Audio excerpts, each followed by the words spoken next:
अच्छा जी, तो एक और नया दिन अल्हम्दुलिल्लाह। आज का दिन तो वाक़ई में बहुत ज़्यादा शुक्र अदा करने का दिन था, क्योंकि हम लोग जा रहे थे परमानेंटली दुबई, मेरे हस्बैंड के पास, मैं और मेरा बेटा। अच्छा जी, तो जिस दिन हमारी फ़्लाइट थी, फ़्लाइट तो सडन ही हुई थी डिसाइड, मतलब ये प्लानिंग में था कि हमें जाना है, बट फ़्लाइट्स बुक नहीं थी। तो और सुबह से बहुत तेज़ बारिशें भी हो रही थी। तो अचानक से बस कॉल आई कि आज ही फ़्लाइट है रात को, और हम लोग मेंटली तो प्रिपेयर थे कि हमें जाना ही है, और ऑलमोस्ट काफ़ी सारी तैयारियां हो चुकी थी। बट फिर भी एंड द मोमेंट जितना भी पता हो, कुछ ना कुछ रह ही जाता है। बहरहाल हम लोग निकले रात को तकरीबन 8 साढ़े 8 बजे के वक्त अपने घर से एयरपोर्ट के लिए। और ये देखिए कितना खूबसूरत नज़ारा है। ये नज़ारा जो है ये एयरपोर्ट के करीब का है। बहुत ज़बरदस्त ग्रीनरी लग रही थी, अच्छा लग रहा था, बहुत प्लेजेंट वेदर था उस दिन। उसके बाद तो बहुत शदीद गर्मी थी, बट उस दिन जो था वो बहुत प्लेजेंट वेदर था। और उससे 3-4 दिन पहले से ही वेदर बहुत अच्छा था कराची का, बहुत अच्छी बारिशें हो रही थी। बस खैर, हम लोग इंजॉय करते हुए मौसम को एयरपोर्ट पहुंच चुके थे। हमारे पास लगेज चूँकि बहुत ज़्यादा था, क्योंकि हम परमानेंटली जा रहे थे, तो मेरे हस्बैंड ने एक पोर्टर बुक करवा लिया था, ताकि एक तो वो ट्रॉली को हमारे साथ लेके चले, और सेकेंडली ये कि हमारे इमिग्रेशन काउंटर पे अगर वेट ज़्यादा होने की वजह से कोई भी इशू हो, तो फिर हम या वेट निकाल सके या एक्सेस करा सके। वैसे तो शायद एक्सेस का ऑप्शन नहीं था, तो मेरे भाई और भाभी भी साथ थे, तो वो लोग बाहर वेट कर रहे थे, ताकि अगर वेट एक्स्ट्रा हो जाए तो हम उन्हें वो सारा वज़न दे दें। ठीक है, लेकिन बहरहाल ऐसा नहीं हुआ। बंदा जो वेट था वो हमारे हिसाब से ही था, मतलब जितना हमें अलाउ था उतना ही था, बट हमें एक हैंड कैरी को हाथों में लेना पड़ा। जो एक्सेस हो रहा था तो हमने उसे हाथों में ले लिया। खैर बहरहाल बहुत शदीद भूख लगी थी, क्योंकि जब हम घर से निकल रहे थे तो घर में सब मौजूद थे, लाइक बहनें, बच्चे, मम्मी, हर कोई था। और खाने का इतना कुछ ज़्यादा मूड भी नहीं हो रहा था, लेकिन बस पूरे दिन की थकन के बाद वो दिन भी बहुत हेक्टिक था। और स्पेशली थकन जब ज़्यादा हो जाती है, जब अचानक से पता चले। वैसे तो मेंटली हम लोग प्रिपेयर थे कि हमें जाना ही है, उस दिन ना सही तो उसके अगले दिन या इसके 1-2 दिन बाद या उससे 1-2 दिन पहले भी हो सकता था।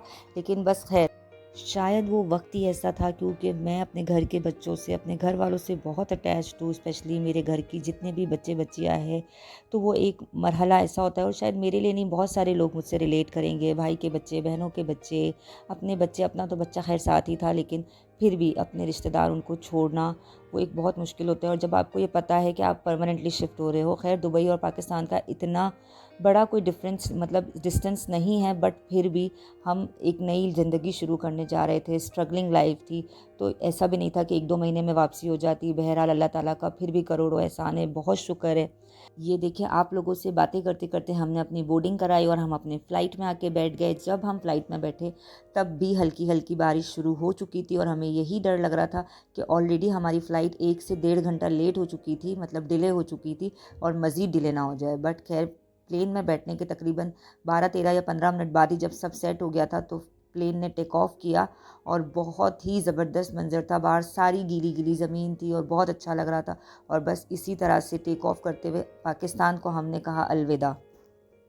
अभी कुछ दूर तक ही गए थे तो हमें खाना सर्व हो गया, क्योंकि ये फ़्लाइट बहुत छोटी होती है। और आजकल, पहले तो फ़्लाई दुबई में एक प्रॉपर मील होता था, लेकिन अब ये लोग ये रैप दे देते हैं। जो वेज है उनके लिए वेज होता है, जो नॉन वेज है उनके लिए नॉन वेज होता है। ये टोटली डिपेंड करता है आप क्या लेना पसंद करते हो। और साथ में पानी, पहले तो ड्रिंक्स भी होती थी, बट अब ये लोग ड्रिंक्स नहीं देते हैं, और खाना भी प्रॉपर मील नहीं देते हैं।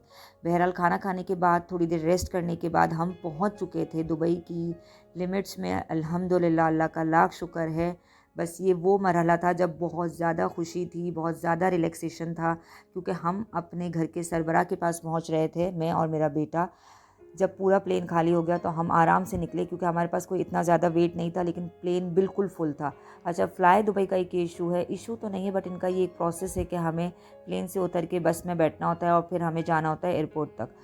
बस फिर यही रीज़न हो जाता है, यही रीज़न बन जाता है कि हम लोग जो है हैंड में इसीलिए लगेज नहीं लेते हैं कि बस में जाना फिर एयरपोर्ट जाना तो बहुत लंबा ट्रैवल होता है, और हाथों में वज़न फिर बहुत थका देता है। तो मेरी कोशिश यही होती है कि जब भी फ़्लाई दुबई हो या पीआईए हो, ऐसी कोई फ़्लाइट हो, तो उसमें हम ट्राई करते हैं कि हम हाथों में लगेज ना लें। अगर ये एक नॉर्मल विज़िट होता तो फिर तो शायद हमारे हाथों में कुछ भी ना होता, हम सारा सामान लगेज में दे देते हैं। लेकिन ये परमानेंट था जाना, और सामान अच्छा खासा था, इसीलिए हाथों में सामान लेना पड़ा। अदरवाइज़ मैं सिर्फ एमिरेट्स होता है तभी है ना वो हाथों में ले लेती हूँ, क्योंकि वो फ़्लाइट ऐसी होती है कि जो डायरेक्ट आपको एयरपोर्ट पर ही उतरना होता है, लैंडिंग होती है आपकी। बहरहाल हम लोग बस का सफ़र करते करते एयरपोर्ट की तरफ जा रहे थे और वहाँ से फिर हमने अपना इमिग्रेशन करवाया था। इमिग्रेशन पे ज़्यादा टाइम नहीं लगा था, चूँकि यहाँ का जो कार्ड है, आईडी कार्ड है, वो आ चुका था, तो बस उसको एक्सेस किया और हम लोग निकल गए थे बाहर। उसके बाद हम बेल्ट पर आ गए थे और वहाँ से हमने अपना लगेज ले लिया था सारा, और बस फिर हम निकल रहे थे बाहर।